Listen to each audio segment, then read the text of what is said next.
Hello, I'm author Ruth Wheeler, and I'm going to read a chapter from my latest book, Belisha Beacon and Tabitha Turner. I'm going to read from the second chapter, which is titled Belisha. Belisha Beacon dropped down from the top bunk, and her bare feet touched down on the cobalt blue floor. She stretched, peeled off her nightsuit, and stepped into the hygiene cubicle. She closed her eyes as the thin layer of perspiration that had accumulated during her sleep cycle evaporated, and was replaced with a feeling of supreme freshness. Her dark locks curled and bowed around her face as the secondary preparation phase gently manipulated each strand into the most fashionable style of the season.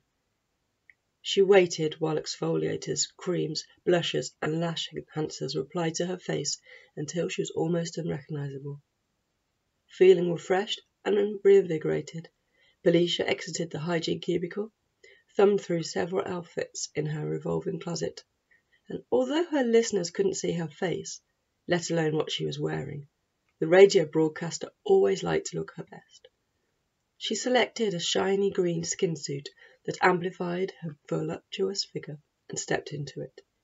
She buckled a chunky gold belt around her hourglass waist and smoothed down the material along her limbs. The familiar hum of the hygiene cubicle's self-cleaning phase kicked into action as she slid her feet into 4-inch patent cream heels. Like most sought-after shoes of the season, they were not designed for walking comfortably for more than a few meters, but Belisha had become rather accustomed to them. She clip-clopped out of the bunk room and into a small, pristine kitchenette, pushed a button on the hot drinks machine, which whirred into life, and opened a pack of protein bars. As she broke her fast, the door to the apartment opened, and her flatmate entered. "Hi, Shan," Belisha mumbled through a mouthful of food and gave a half-wave. "Evening, Belisha. Off to work?"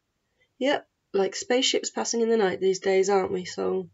She took a small sip of her drink. "Seems that way. Any of those bars left? I'm too tired to cook anything." Shan disappeared into her bedroom and sauntered barefoot back into the kitchenette without her bag. Belisha offered her a pack of protein bars. "Hard day?" "Yep, long, long day. Not sure how much longer I can keep it up for." "I know what you mean, Soul." Belisha dropped the empty packet into a funnel which seemingly sucked it out of existence. "I thought you liked it up at the station." "Yeah, I do generally, but it's pretty exhausting. It's such a long commute. And you know how much I want to do the morning slot." "But you get to work on the Mobius strip, Belisha. The commute and unsociable hours is a price you pay, I suppose." Belisha nodded. "I suppose so. Right, I'm off. Have a good evening." She brought her fists up towards her collarbones so that her elbows were extended.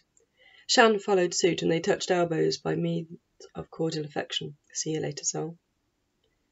Belisha teetered out of her luxury apartment and onto the slow conveyor lane. It wasn't too congested. It was twilight, and most people were travelling home in the opposite direction, which was a bonus of working the late shift.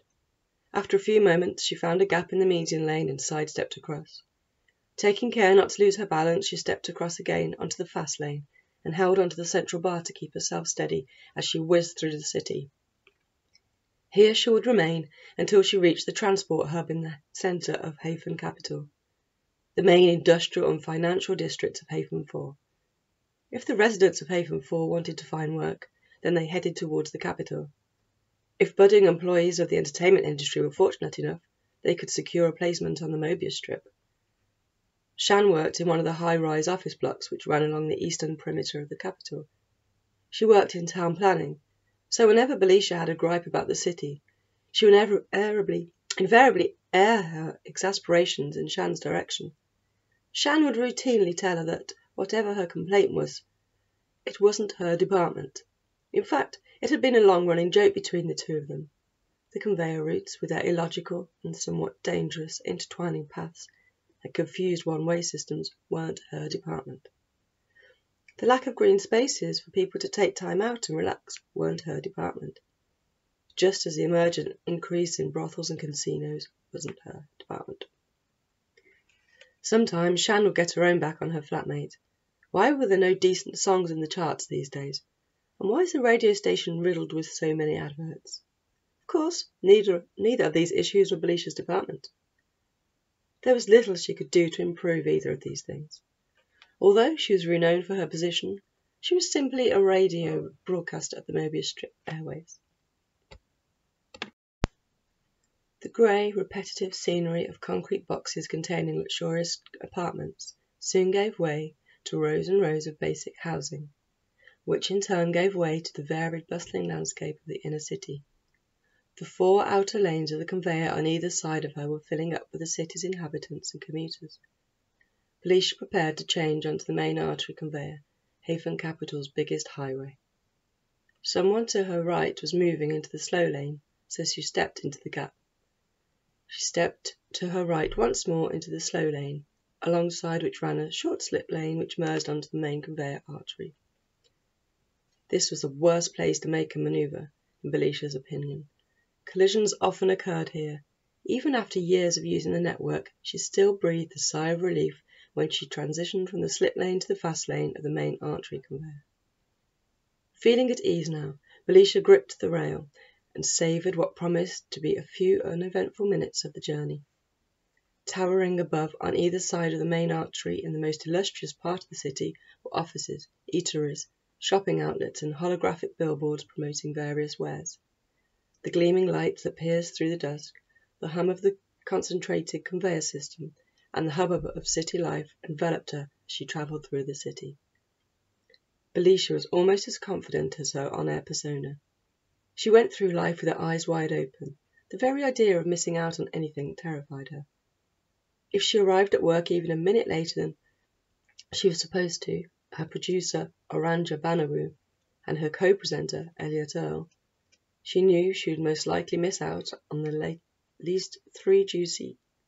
least three juicy chunks of gossip. She did not like being left out of the loop. Like her colleagues, Belisha craved constant attention and social recognition. She felt like she needed to be around other people to validate her existence. She had always thought that way. She surmised it was because she had grown up with so many siblings, all vying for her parents' attention. If she had sat quietly and kept herself to herself, she would have missed out, not only on attention, but possibly on meals. It had been an eternal struggle to be noticed, and that feeling had stayed with her into adult life. But it was not easy. Belisha had to work extremely hard just to tread water in an ever-increasing sea of media star wannabes. Belisha couldn't tell effortlessly amusing anecdotes like Trek, who hosted the second sunrise show, and she couldn't get excited about the weather forecast like Ulrich. But she was confident and conscientious. She put her all into her work, and Elliot Earle was her perfect counterpart. Belisha had been close to Elliot's predecessor, Alexia and Hannah. Although they were still in contact, she didn't have the chance to speak to him nearly as often as she would like. Belisha hadn't been sure of Elliot when he had first replaced his forerunner, Alexian, but over the last few months they had developed a kind of kinship. Their ratings had remained consistently high, so the pair must have been doing something right. She just wished that it wasn't so draining. After some shifts, she had barely had the energy to sleep, let alone find a relationship. Belisha had done well at university, found employment in the industry she had trained for, and worked on the coveted Mobius Strip. She lived in one of the nicest apartments in the city, which she shared with someone whose company she enjoyed and she deeply trusted. But sometimes it felt as though Belisha's life was slipping away from her. There was so much more out there she had not yet had the chance to experience, and Belisha didn't want to miss any of it. She had been alive for 30 cycles around the primary sun now, and she was no better off than she'd been 8 cycles ago. Certainly she enjoyed a moderate amount of fame, had friends and a large family on the other side of Haven 4, but she was still working on the same radio slot and had a backlog of bills to pay, mainly thanks to her insistence on buying all the latest fads and fashions. Her craving to move onwards and upwards was stronger than ever. Her ultimate aspiration was to present the first sunrise show. The time when the first sun of the day began to appear over the horizon was when most people were listening. That was where the big money was. Then perhaps she would be able to leave the concrete residential district and be free from the dispiriting commute and move into one of the highly sought-after upscale plots on the Mobius Strip itself. That was the dream. Belisha was torn away from her musings when the conveyor suddenly halted, which caused what was locally known as the domino effect. Several miles of people on the outer lanes struggled to their feet. Belisha's knuckles were white, her hands still grasping the rail, but she managed to stay upright and injury-free. Standing on her tiptoes, she could make out a pile-up on one of the exit slip lanes ahead. Her exit, she sighed. Not again. Belisha checked that the people in her immediate vicinity were unhurt, as was customary, and made her way off the stationary conveyor. She felt for the people involved in the pile-up, but she was glad that she wasn't amongst them. She had never been in a bad collision, and she didn't relish the idea. Belisha made the rest of the journey to the transport hub on foot. Her new shoes started to rub, but the alternative was to wait for the conveyor to start moving again, and who knew how long that would take. Belisha couldn't risk being late for work, and Belisha could not be late. The listeners wouldn't wait for her. As her producer Aranja constantly told her, "Your listeners don't care whether you're having a bad day. Smile on air and your listeners will smile too." The advice was obviously good practice, but it wasn't always easily achievable. Belisha's thin-soled, impractical shoes click-clacked as she hurried along the side path. Like a shoal of fish, she and dozens of other commuters entered the large glass transport hub. She made her way towards a row of turnstiles which separated 4 grey spheres from the sea of people. Devices on the turnstiles blinked red or green, depending on whether passengers were granted or denied access to the inner zone. Belisha nonchalantly pressed her thumb against one of the devices, which turned green as expected, and she stepped through the turnstile onto one of the spheres. Standing too close for comfort with 17 other passengers inside the sphere, she waited impatiently for the announcement. "Please stand clear of the doors. Please stand clear of the doors." Belisha mouthed the words as the electronic voice spoke. "Elevation commences in 5 seconds. 5, 4, 3, 2, 1. Have a pleasant trip." There was a familiar jolt as the sphere began its ascent along the space elevator shaft with a faint hum. "It would be an infinitely more pleasant trip if someone's armpit wasn't trying to devour my face," Belisha thought with vexation. But she knew that she was fortunate. Had it been the morning rush hour, she would not have been able to step straight into an helisphere. There would have been at least a half-hour wait and double the number of passengers. "I'm so lucky," she reminded herself, although not too convincingly. Belisha was riding in the world's first space elevator, which transported citizens from Haven Capital to the prestigious Mobius Strip. Her thumbprint had granted her access on account of the fact that she worked there. Citizens who didn't work or live on the Strip were not permitted access without express permission. Belisha had often daydreamed about going out on the Strip with Jeanne and showing her what the esteemed mini-city had to offer, but it was impossible. "Please mind the gap between the helisphere and the platform. Please mind the gap." Belisha bustled through the door and into the Mobius Strip transportation hub. The immense glass hub was identical in size and style to the one on Haven Capital, except that it was adorned with garish, colourful lights. Tinny pop music transmitted by Mobius Strip airwaves was being pumped through large concave speakers on all sides. Belisha recognised the voice of the weather report, Aura. But the final weather report before her show. She knew that there were 3 more songs and 1 advert break to be played before she had to take over the microphone. "I should just about make it," she thought. Belisha boarded a conveyor which took her outside the hub. She stepped into the fast lane and looked down at her feet. Unlike the ones down on the planet, the conveyor was transparent, in keeping with the ground of the entire Strip. Whoever had designed and printed the mathematical masterpiece out in the planet's orbit had obviously deemed it necessary to make its dwellers feel nauseated. Belisha still had not got used to the fact that beneath her she could see the soles of the feet of other commuters travelling along this same conveyor, which was eternally travelling around and around the same plane. The notion made her head spin. The Mobius Strip was vast and long and wide, and it wasn't always obvious that the ground beneath their feet wasn't flat. And the artificially created atmosphere meant that breathing was not an issue out on the Strip. But the transparent ground was still disconcerting, a firm reminder of what she was actually standing on. The perplexing plaza was like a twisted belt suspended in space. It was home to Haven 4's glorious, celebrated, and often rather tacky entertainment district. Maybe one day, when she was famous enough to live here, Belisha would remain on the Mobius Strip conveyor. It would take all day, perhaps 2, but would she'll be able to come out one door of the transportation hub and back in through the other without moving an inch?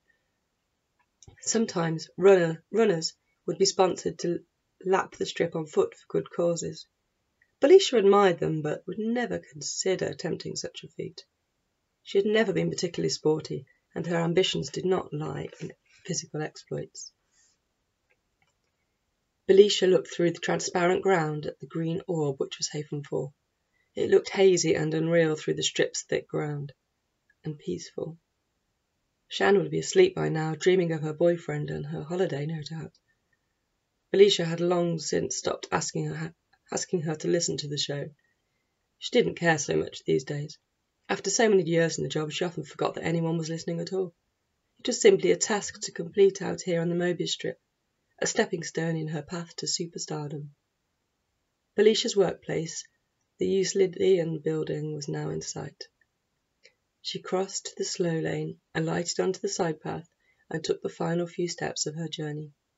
Her thumbprint granted her access to the building, where she took the lift to the Mobius strip airwave studio on the 4th floor, and strode along the familiar corridor to her booth. Nodding at a rather flustered Oranja, Belisha nonchalantly took her seat next to Elliot Earl, put on her headset, and spoke into the mic in unison. "Good evening, Obscuros." And then she blacked out.